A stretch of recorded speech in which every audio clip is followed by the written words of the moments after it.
ಸುಡಾನ್ನ capital ಸಿಟಿನಲ್ಲಿ ಒಂದು ರೀತಿಯ conflict ಒಂದು ಹೋಗ್ತಾ ಇತ್ತು ಖಾರ್ತೂಮ್ನಲ್ಲಿ. ಈ ಒಂದು ಕಾನ್ಫ್ಲಿಕ್ಟ್ ಇವಾಗ ಸುಡಾನ್ ಫುಲ್ ಸ್ಪ್ರೆಡ್ ಆಗಿದೆ. ಅಂದರೆ ಸುಡಾನ್ ರಾಷ್ಟ್ರದ ಎಲ್ಲೆಡೆ ಒಂದು ರೀತಿಯ ವಾರ್ ಒಂದು ನಡೀತಾ ಇದೆ. ಈ ವಾರ್ ಸುಡಾನಲ್ಲಿ ಸಾಮಾನ್ಯ ನಡೆಯುವಂತಹ ಸಿವಿಲ್ ವಾರ್ ಅಲ್ಲ, ಬದಲಿಗೆ ಸುಡಾನ್ ಒಳಗಡೆ ಇರುವಂತಹ ಎರಡು ಆರ್ಮ್ಡ್ ಫೋರ್ಸಸ್ ನಡುವೆ ನಡೀತಾ ಇರ್ತಕ್ಕಂಥ ಒಂದು ಯುದ್ಧ. ಹಾಗಾದರೆ ಯುದ್ಧದ ಹಿಂದೆ ಇರುವಂತಹ ಇತಿಹಾಸ ಏನು? ಬೇರೆ ಪವರ್ಫುಲ್ ರಾಷ್ಟ್ರಗಳು UK, ರಷ್ಯಾ, UAE ಇವರೆಲ್ಲ ಈ ಯುದ್ಧವನ್ನು ತುಂಬ ಕ್ಲೀನಾಗಿ ವಾಚ್ ಮಾಡ್ತಾ ಇದ್ದಾರೆ. ಏನಕ್ಕೆ ಅವರಿಗೆ ಯುದ್ಧ ಬಹಳ ಇಂಪಾರ್ಟೆಂಟ್, ಅದ್ರ ಬಗ್ಗೆ ಈ ವಿಡಿಯೋದಲ್ಲಿ ನೋಡೋಣ. ಸ್ನೇಹಿತರೆ, ಭೂಗೋಳ ಚಾನಲ್ಗೆ ಸ್ವಾಗತ. ಬನ್ನಿ ವಿಡಿಯೋ ಒಳಗೆ ಹೋಗೋಣ.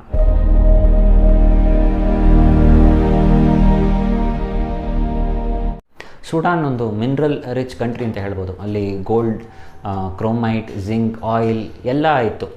1955ರಲ್ಲೇ ಸುಡಾನ್ ಒಳಗಡೆ ಸಿವಿಲ್ ವಾರ್ ಅನ್ನೋದು ಬಹಳ ಕಾಮನ್ ಆಗಿತ್ತು. ಇನ್ಫ್ಯಾಕ್ಟ್ ಅವರಿಗೆ ಸ್ವಾತಂತ್ರ್ಯ ಸಿಕ್ಕಿದ್ದು 1956ರಲ್ಲಿ. ಬಟ್ ಸ್ಟಿಲ್ ಸುಡಾನ್ ಒಳಗಡೆ ಆ ಸಿವಿಲ್ ವಾರ್ನ ಯಾರಿಂದನೂ ಕಂಟ್ರೋಲ್ ಮಾಡೋಕ್ಕಾಗಲಿಲ್ಲ. ನಾರ್ತ್ ಹಾಗೂ ಸೌತ್ ಸುಡಾನ್ ನಡುವೆ ಒಂದು ರೀತಿಯ ವಾರ್ ಇರ್ತಾನೆ ಇತ್ತು. ಒಂದು ಸ್ಟೇಜಲ್ಲಿ ಒಬ್ಬ ವ್ಯಕ್ತಿ, ಸುಡಾನ್ನ ಆರ್ಮಿ ಮಿಲಿಟ್ರಿ ಕಮಾಂಡರ್ ಇದ್ದಾರಲ್ಲ, ಅವರು ಸುಡಾನ್ ಗೌರ್ಮೆಂಟಿಂದ ಪವರನ್ನು ಕಿತ್ಕೋತಾರೆ. ಈ ವ್ಯಕ್ತಿ ಪವರ್ಗೆ ಬರ್ತಾರೆ. ಅವ್ರು ಯಾರು ಅಂದರೆ ಒಮರ್ ಅಲ್ ಬಶೀರ್ ಅನ್ನೋರು. ಇವತ್ತು ಏನು ಸುಡಾನಲ್ಲಿ ಒಂದು ರೀತಿಯ ಕಾನ್ಫ್ಲಿಕ್ಟ್ ಒಂದು ಆಗ್ತಾ ಇದೆ, ಅದು ಇವರು ಸೃಷ್ಟಿ ಮಾಡಿದಂತಹ ಒಂದು ಫೋರ್ಸ್ ಹಾಗೂ ಇನ್ನೊಂದು ಫೋರ್ಸ್ ನಡುವೆ ನಡೀತಾ ಇರ್ತಕ್ಕಂಥ ಒಂದು ಯುದ್ಧ. ಈ ಒಮರ್ ಅಲ್ ಬಶೀರ್ ಅನ್ನೋರು ಸುಡಾನ್ ಗೌರ್ಮೆಂಟಿಂದ ಪವರನ್ನು ಕಿತ್ಕೋತಾರೆ 1989ರಲ್ಲಿ. ಸುಡಾನ್ ಪಾರ್ಲಿಮೆಂಟ್ನ ಡಿಸಾಲ್ವ್ ಮಾಡ್ತಾರೆ. ಬೇರೆ ಪೊಲಿಟಿಕಲ್ ಪಾರ್ಟೀಸ್, ಇವ್ರನ್ನ ಯಾರು ಅಪೋಸ್ ಮಾಡದೇ ಇರೋ ಹಾಗೆ ಬೇರೆ ಪೊಲಿಟಿಕಲ್ ಪಾರ್ಟೀಸನ್ನು ಬ್ಯಾನ್ ಮಾಡ್ತಾರೆ. ಸುಡಾನಲ್ಲಿ ಇಸ್ಲಾಮಿಕ್ ಲಾನ ಇಂಟ್ರೊಡ್ಯೂಸ್ ಮಾಡ್ತಾರೆ. ಒಮರ್ ಅಲ್ ಬಶೀರ್ ಪವರ್ಗೆ ಬರ್ತಿದ್ದಂಗೆ ಒಂದು ರೀತಿಯ ಡಿಕ್ಟೇಟರ್ಶಿಪ್ ಒಂದು ಸುಡಾನಲ್ಲಿ ಶುರು ಆಗುತ್ತೆ. ಏನಕ್ಕೆ ಅಂದರೆ ಅಲ್ಲಿ ಸುಡಾನ್ ಆರ್ಮಿ ಮಾತ್ರ ಅಲ್ಲ, ಒಮರ್ ಅಲ್ ಬಶೀರ್ ಅನ್ನೋರು ಅವ್ರದ್ದೇ ಆದಂತಹ ಪ್ರೈವೇಟ್ ಫೋರ್ಸನ್ನು ಕ್ರಿಯೇಟ್ ಮಾಡ್ಕೋತಾರೆ. ಆ private force western part of Sudan, ಅಂದರೆ ಸುಡಾನ್ನ ಪಶ್ಚಿಮ ಭಾಗದಲ್ಲಿ ಆ ಪ್ರೈವೇಟ್ ಫೋರ್ಸ್ ಒಂದಿರುತ್ತೆ. ಆ ಫೋರ್ಸ್ ಈ ಒಮರ್ ಅಲ್ ಬಶೀರ್ಗೆ ಯಾವುದೇ ರೀತಿಯ ಒಂದು ಪರ್ಸ್ನಲ್ ಅಟ್ಯಾಕ್ ಆದರೆ ಆ ಫೋರ್ಸ್ನ ಅವರು ಬಳಸ್ತಾರೆ. ಉದಾಹರಣೆಗೆ ಹೇಳಬೇಕು ಅಂದರೆ ಸುಡಾನಲ್ಲಿ ಎಗೈನ್ ಸದರ್ನ್ ಪಾರ್ಟ್ ಆಫ್ ಸುಡಾನಲ್ಲಿ ಒಮರ್ ಅಲ್ ಬಶೀರ್ ವಿರುದ್ಧ ಸುಮಾರು ಸಿವಿಲ್ ವಾರ್ ಒಂದು ಆಗ್ತಾಯಿತ್ತು. ಅಂದರೆ ಅವ್ರ ಗೌರ್ಮೆಂಟಲ್ಲಿ ಡಿಕ್ಟೇಟರ್ಶಿಪ್ ಇದೆ ಅಂತ ಹೇಳಿ.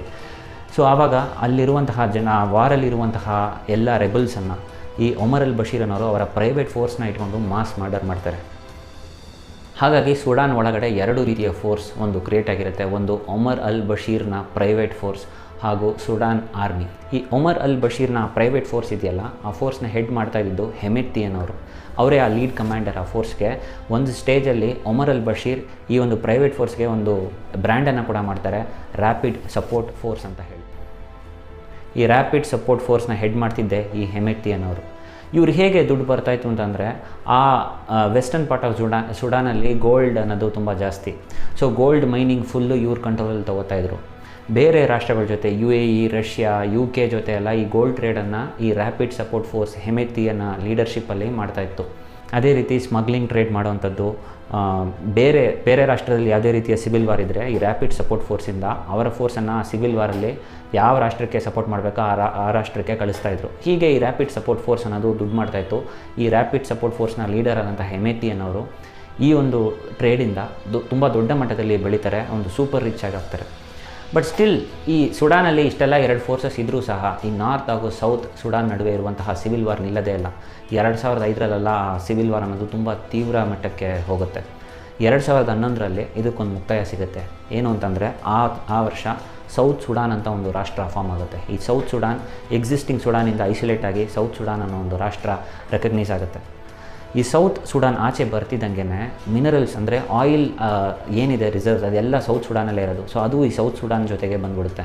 ಆವಾಗ ನಾರ್ತ್ ಸುಡಾನ್ ಏನಿದೆ ಅಂದರೆ ಇವತ್ತಿನ ಸುಡಾನ್, ಅಲ್ಲಿ ಆಯಿಲ್ ಬಿಟ್ಟು ಹೋಗುತ್ತೆ. ಸೊ ಹಾಗಾಗಿ ಆ ಸುಡಾನ್ ದೇಶದ ಎಕಾನಮಿನೂ ಕುಂದುತ್ತಾ ಹೋಗುತ್ತೆ. ಅವರ ಇನ್ಫ್ಲೇಷನ್ ಜಾಸ್ತಿ ಆಗುತ್ತೆ, ಕರೆನ್ಸಿ ವ್ಯಾಲ್ಯೂ ಡ್ರಾಪ್ ಆಗುತ್ತೆ, ಫುಡ್ ಪ್ರೈಸಸ್ ಜಾಸ್ತಿ ಆಗುತ್ತೆ. ಹಾಗಾಗಿ ಮತ್ತೆ ಆ ಸಿವಿಲ್ ವಾರ್ ಅನ್ನೋದು ಏನಿದೆ ಈ ಸುಡಾನ್ ರಾಷ್ಟ್ರದಲ್ಲಿ ಜಾಸ್ತಿ ಆಗ್ತಾ ಹೋಗುತ್ತೆ. ಇತ್ತ ಹೆಮೆತ್ತಿ ಅನ್ನೋರು ಆ ರ್ಯಾಪಿಡ್ ಸಪೋರ್ಟ್ ಫೋರ್ಸ್ನ ಲೀಡ್ ಮಾಡಿ ಅವರು ಚೆನ್ನಾಗಿ ದುಡ್ಡು ಮಾಡ್ತಾ ಇದ್ದಾರೆ. ಬಟ್ ಸುಡಾನ್ ರಾಷ್ಟ್ರ ಅಂತ ನೋಡಿದ್ರೆ ಆ ರಾಷ್ಟ್ರಕ್ಕೆ ಅಂತ ಹೇಳಿ ದುಡ್ಡು ಇರಲ್ಲ. ಹಾಗಾಗಿ ಆ ಸಿವಿಲ್ ವಾರ್ ಯಾವಾಗ ಜಾಸ್ತಿ ಆಗ್ತಾ ಹೋಗುತ್ತೋ ಜನರಿಗೆ ಒಮರ್ ಅಲ್ ಬಶೀರ್ ಮೇಲೆ ಬಹಳ ಬೇಸರ ಆಗುತ್ತೆ. ಇನ್ಫ್ಯಾಕ್ಟ್ 2019ರಲ್ಲಿ ಈ ಸುಡಾನಲ್ಲಿ ಎರಡು ಫೋರ್ಸ್ ಇದೆಯಲ್ಲ, ಒಂದು ಸುಡಾನ್ ಆರ್ಮಿ ಹಾಗೂ ಸುಡಾನ್ನ ಈ ರ್ಯಾಪಿಡ್ ಸಪೋರ್ಟ್ ಫೋರ್ಸ್. ಸುಡಾನ್ ಆರ್ಮಿನ ಲೀಡ್ ಮಾಡ್ತಾ ಇದ್ದಿದ್ದು ಒಬ್ಬ ಕಮಾಂಡರ್, ಅವರ ಹೆಸರು ಅಲ್ ಬುರಾನ್ ಅಂತ ಹೇಳಿ. ಈ ಅಲ್ ಬುರಾನ್ ಅನ್ನೋರು ಸುಡಾನ್ ಆರ್ಮಿ ಫೋರ್ಸ್ನ ಲೀಡ್ ಮಾಡ್ತಾಯಿದ್ರು. ಇತ್ತ ರ್ಯಾಪಿಡ್ ಸಪೋರ್ಟ್ ಫೋರ್ಸ್ನ ಲೀಡ್ ಮಾಡ್ತಾಯಿದ್ದು ಹೆಮೆತ್ತಿ ಅನ್ನೋರು. ಇವರಿಬ್ಬರು ಒಂದಾಗ್ತಾರೆ. ಒಂದಾಗಿ ಒಮರ್ ಅಲ್ ಬಶೀರ್ನ ಬೀಳಿಸ್ತಾರೆ, ಅಂದರೆ ಪವರ್ನ ಕಿತ್ಕೋತಾರೆ. ಒಮರ್ ಅಲ್ ಬಶೀರ್ನ ಪ್ರಿಸನ್ಗೆ ಕಳಿಸ್ತಾರೆ. ಇವಾಗ ಸುಡಾನ್ ಫುಲ್ ಕಂಟ್ರೋಲ್ ಇರೋದು ಈ ಎರಡು ಫೋರ್ಸಸ್ ನಡುವೆ 2019ರಲ್ಲಿ, ಈ ರ್ಯಾಪಿಡ್ ಸಪೋರ್ಟ್ ಫೋರ್ಸ್ ಹಾಗೂ ಸುಡಾನ್ ಮಿಲಿಟ್ರಿ. ಹೆಮೆತಿ ಹಾಗೂ ಅಲ್ ಬುರಾನ್ ಅನ್ನೋ ಎರಡು ವ್ಯಕ್ತಿಗಳು ಸುಡಾನ್ನ ಕಂಟ್ರೋಲ್ಗೆ ತಗೋತಾರೆ. ಈ ಇಬ್ಬರು ಒಂದಾಗಿ ಜನರಿಗೆ ಹೇಳುವಂಥದ್ದು ಏನು ಅಂದರೆ, ನಾವು ಜನರಲ್ಲಿ ಒಬ್ಬ ನಾಯಕನನ್ನು ನೇಮಿಸ್ತೀವಿ, ಅವನು ಸುಡಾನ್ ರಾಷ್ಟ್ರಕ್ಕೆ ಪ್ರಜಾಪ್ರಭುತ್ವವನ್ನು ತರ್ತಾನೆ ಅಂತ ಹೇಳಿ ಒಂದು ರೀತಿಯ ಪ್ರಾಮಿಸನ್ನು ಕೊಡ್ತಾರೆ. ಬಟ್ ಈ ಪ್ರಾಮಿಸ್ ಬರೀ ಮಾತಲ್ಲೇ ಉಳ್ಕೊಳ್ಳುತ್ತೆ. ಏನಕ್ಕೆ ಅಂದರೆ ಅಲ್ಲಿ ಒಂದು ವಚನ ಭ್ರಷ್ಟತೆ ನಡೆಯುತ್ತೆ. 2019ರಿಂದನೂ 2022 ತನಕ ಇವರಿಬ್ಬರೇ ಫುಲ್ ಪವರ್ ಇಟ್ಕೊಂಡಿದ್ದು, ಯಾವುದೇ ಒಬ್ಬ ನಾಯಕ ಆ ರಾಷ್ಟ್ರಕ್ಕೆ ಬರಲ್ಲ. ಈ ಇಬ್ಬರು ವ್ಯಕ್ತಿಗಳಿದಾರಲ್ಲ, ಹೆಮೆತಿ ಹಾಗೂ ಅಲ್ ಬುರಾನ್, ಅವರಿಬ್ಬರಿಗೂ ಪವರ್ ಅನ್ನೋದೇ ಬಹಳ ಮುಖ್ಯ. ಬಟ್ ಈ ಪವರ್ ಅನ್ನೋದಕ್ಕೆ ಬಹಳ ಮುಖ್ಯತ್ವ ಕೊಡುವಂತಹ ಎರಡು ವ್ಯಕ್ತಿಗಳು ಒಂದಾದರೆ ಖಂಡಿತ ಅವರ ನಡುವೆ ಒಂದು ರೀತಿಯ ಈಗೋ ಕ್ಲಾಶ್ ಬಂದೇ ಬರುತ್ತಲ್ವ. ಅದೇ ರೀತಿ 2022ರಲ್ಲಿ ಇವರಿಬ್ಬರ ಮಧ್ಯೆ ದೊಡ್ಡ ಮಟ್ಟದಲ್ಲಿ ಒಂದು ಈಗೋ ಕ್ಲಾಶ್ ಅಂತ ಬರುತ್ತೆ. ಇನ್ಫ್ಯಾಕ್ಟ್ ಆಗ ಅಲ್ ಬುರಾನ್ ಅನ್ನೋರು ಜನರಿಗೆ ಬಂದ್ಬಿಟ್ಟು ಹೇಳ್ತಾರೆ, ನಾನು ಪವರ್ನ ಜನರಿಗೆ ಕೊಡೋಕ್ಕೆ ಸಿದ್ಧ ಇದ್ದೀನಿ, ನಿಮ್ಮಲ್ಲೇ ನಿಮ್ಮ ನಾಯಕನನ್ನು ನೀವು ನೇಮನೆ ಮಾಡ್ಬೋದು, ನಾನು ಅದಕ್ಕೆ ಸಿದ್ಧ ಇದ್ದೀನಿ. ಆದರೆ ಒಂದು ಕಂಡೀಷನ್, ಹೆಮೆತಿ ಅನ್ನೋರು ಅವರ ರ್ಯಾಪಿಡ್ ಸಪೋರ್ಟ್ ಫೋರ್ಸ್ನ ಸುಡಾನ್ ಮಿಲಿಟರಿ ಫೋರ್ಸ್ ಅಂದರೆ ಅಲ್ ಬುರಾನ್ ಅನ್ನೋ ಫೋರ್ಸ್ ಜೊತೆ ಮರ್ಜ್ ಆಗಬೇಕು. ರ್ಯಾಪಿಡ್ ಸಪೋರ್ಟ್ ಫೋರ್ಸ್ ಅನ್ನೋದು ಸೆಪರೇಟಾಗಿ ಆಪ್ರೇಟ್ ಆಗಬಾರ್ದು ಅಂತ ಹೇಳಿ ಒಂದು ಕಂಡೀಷನನ್ನು ಹೇಳ್ತಾರೆ.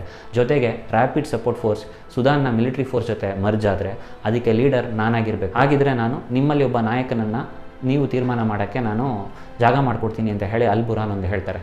ಸೊ ಇದು ಹೆಮೆತಿಗೆ ಸರಿ ಅನಿಸಲ್ಲ. ಆವಾಗ ಅವ್ರು ಏನು ಮಾಡ್ತಾರೆ, ಅಲ್ ಬುರಾನ್ನ ಟಾರ್ಗೆಟ್ ಮಾಡ್ತಾರೆ, ಅವನನ್ನು ಕೊಲ್ಲಕ್ಕೆ ಅಂತ ಹೇಳಿ ಸ್ಕೆಚ್ ಹಾಕ್ತಾರೆ.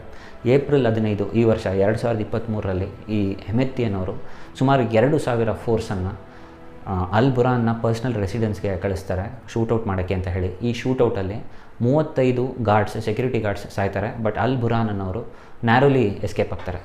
ಈಗ ಸುಡಾನಲ್ಲಿ ನಡೀತಾ ಇರ್ತಕ್ಕಂಥ ಯುದ್ಧ, ಈ ಎರಡು ಫೋರ್ಸಸ್ ನಡುವೆ ನಡೀತಾ ಇರ್ತಕ್ಕಂಥ ಯುದ್ಧ, ಎರಡು ವ್ಯಕ್ತಿಗಳ ನಡುವೆ ನಡೀತಾ ಇರ್ತಕ್ಕಂಥ ಯುದ್ಧ, ಸುಡಾನ್ನ ಮಿಲಿಟರಿ ಫೋರ್ಸ್ನ ಲೀಡ್ ಮಾಡ್ತಾ ಇರ್ತಕ್ಕಂಥ ಅಲ್ ಬುರಾನ್ ಹಾಗೂ ರ್ಯಾಪಿಡ್ ಸಪೋರ್ಟ್ ಫೋರ್ಸ್ನ ಲೀಡ್ ಮಾಡ್ತಾ ಇರ್ತಕ್ಕಂಥ ಹೆಮೆತಿ, ಇವರಿಬ್ಬರು ಮಧ್ಯೆ ನಡೀತಾ ಇರ್ತಕ್ಕಂಥ ಯುದ್ಧದಲ್ಲಿ ಸುಮಾರು ಏರ್ ಸ್ಟ್ರೈಕ್ಸ್, ಅಮಾಯಕ ಜನರ ಪ್ರಾಣ ಎಲ್ಲ ಕಳ್ಕೊತಾ ಇದ್ದಾರೆ. ಬಟ್ ಇಷ್ಟು ಜನ ಅಮಾಯಕ ಜನರು ಪ್ರಾಣ ಕಳ್ಕೊತಾ ಇರೋ ಈ ಸಮಯದಲ್ಲಿ ಇದನ್ನು ಅಡ್ವಾಂಟೇಜ್ ಆಗಿ ಬೇರೆ ರಾಷ್ಟ್ರಗಳು ನೋಡ್ತಾ ಇದೆ. ಅದಕ್ಕೆ ಕಾರಣ ಸುಡಾನ್ನ ಸ್ಟ್ರಾಟಜಿಕ್ ಅಂದರೆ ಜಿಯೋಗ್ರಫಿಕಲಿ ಅವರು ಲೊಕೇಟ್ ಆಗಿರ್ತಕ್ಕಂತಹ ಜಾಗ ಏನಿದೆ ಅದು ಸ್ಟ್ರಾಟಜಿಕಲಿ ಬಹಳ ಇಂಪಾರ್ಟೆಂಟ್ ಆಗಿರ್ತಕ್ಕಂಥ ಒಂದು ಜಾಗ. ಸುಡಾನ್ ಲೊಕೇಟ್ ಆಗಿರತಕ್ಕಂಥದ್ದು ಸೂಯೆಸ್ ಕೆನಾಲ್ನ ಪಕ್ಕದಲ್ಲಿ. ಸೂಯೆಸ್ ಕೆನಾಲ್ ಅನ್ನೋದು ಪ್ರಪಂಚದ ಅಂದರೆ ವರ್ಲ್ಡ್ ಟ್ರೇಡಲ್ಲಿ 10% ವ್ಯಾಪಾರ ಈ ಸೂಯೆಸ್ ಕೆನಾಲ್ ಮೂಲಕ ನಡೆಯುವಂಥದ್ದು. ಎಲ್ಲ ಶಿಪ್ ಏನಿದೆ ಆಯಿಲ್ನ ಕ್ಯಾರಿ ಮಾಡುವಂಥದ್ದು, ಯುರೋಪಿಗೆ, ಮಿಡಲ್ ಈಸ್ಟಿಂದನೋ ಅಥವಾ ಬೇರೆ ಏಷ್ಯನ್ ಕಂಟ್ರೀಸಿಂದ ಹೋಗುವಂತಹ ಶಿಪ್ ಎಲ್ಲ ಈ ಸೂಯೆಸ್ ಕೆನಾಲ್ನ ದಾಟ್ಕೊಂಡೇ ಹೋಗಬೇಕು. ಅಷ್ಟು ವ್ಯಾಪಾರ ಈ ಒಂದು ಸೂಯೆಸ್ ಕೆನಾಲಲ್ಲಿ ನಡೆಯುತ್ತೆ. ಸೂಯೆಸ್ ಕೆನಾಲ್ ಸ್ಟ್ರಾಟಜಿಕಲಿ ಬಹಳ ಇಂಪಾರ್ಟೆಂಟ್ ಆದಂತಹ ಒಂದು ಜಾಗ ಅನ್ನೋದಕ್ಕೆ ಸುಮಾರು ದೊಡ್ಡ ರಾಷ್ಟ್ರಗಳು ಅಲ್ಲೊಂದು ನ್ಯಾವಲ್ ಬೇಸಸನ್ನು ಸೆಟ್ ಮಾಡ್ಕೊಂಡು ಬಂದಿದ್ದಾರೆ. ಬಟ್ ಸುಡಾನ್ ಇಲ್ಲಿ ಲೊಕೇಟ್ ಆಗಿರೋದ್ರಿಂದ ಸುಡಾನಲ್ಲಿ ನಡೆಯುವಂತಹ ಆ ಯುದ್ಧ ಏನಿದೆ ಅದು ಈ ರಾಷ್ಟ್ರಕ್ಕೆಲ್ಲ ಬಹಳ ಮುಖ್ಯ ಅಂತ ಹೇಳ್ಬೋದು. ಏನಕ್ಕೆ ಅಂದರೆ ಮುಂಚೆ ಹೇಳ್ದಂಗೆ ಸುಡಾನ್ ಜೊತೆ ಆ ರ್ಯಾಪಿಡ್ ಸಪೋರ್ಟ್ ಫೋರ್ಸ್ ಹೆಮೆತಿ ಲೀಡ್ ಮಾಡ್ತಾ ಇದ್ದಾರಲ್ಲ, ಆ ರ್ಯಾಪಿಡ್ ಸಪೋರ್ಟ್ ಫೋರ್ಸ್ ಜೊತೆ ಆಲ್ರೆಡಿ UK, ರಷ್ಯಾ, UAE ಎಲ್ಲ ಗೋಲ್ಡ್ ಟ್ರೇಡನ್ನು ಮಾಡ್ತಾ ಇದ್ದಾರೆ.